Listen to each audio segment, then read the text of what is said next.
Brought to you by Penguin.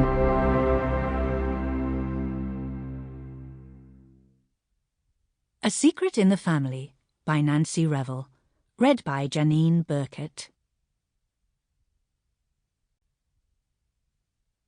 You never really understand a person until you consider things from his point of view, until you climb into his skin and walk around in it.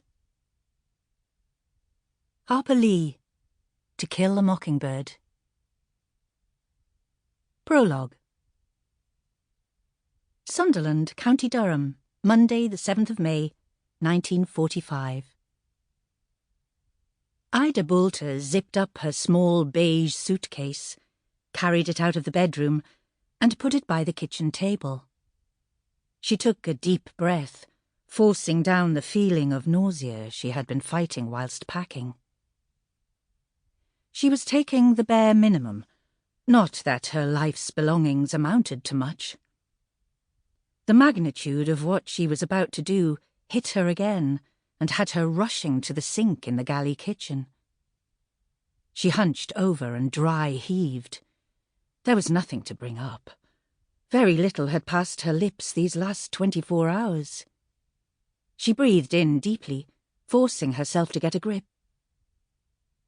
Glancing through to the clock on the mantelpiece in the living room, a shot of nerves needled every part of her. If she left it much longer, it would be too late. She thought of the consequences and hurried back to the lounge. Pulling out the nearest chair tucked under the small wooden table, she sat down and snatched up the pen she'd left there, ready to write the words that would change her world and that of her children forever. A change for the better? Dear God, she hoped so. She thought of her husband and felt nothing as she wrote a brief farewell note to him. It was the note to her daughter, Angie, that she struggled with. Her daughter was 22 years old and on the cusp of a new life with her soon-to-be husband, Quentin Foxton Clark. By walking out on her family to start a new life with Carl in London, Ida knew full well that Angie would be left to bring up her 4 younger siblings, Danny, 10, Marlene, 8, Bertie, 4, and Jemima, 2. But what else could she do? She glanced again at the clock. She had to be at the train station in 30 minutes. There was so much she wanted to explain to Angie, but there was no time to waste. Why hadn't she done this earlier? She knew why. How do you tell your children you're leaving them and never coming back? Ida forced her hand to stop shaking and start writing. Angie, I'm leaving, and I won't be back. I'll love Carl, and he loves me. We're going to make a new life for ourselves away from here. Please make sure the Bairns are okay. I know you will. Tell them I'm sorry, but this is something I had to do. Love, Ma'am. Ida stared at the words. This was not normal. Fathers leave their children, not mothers.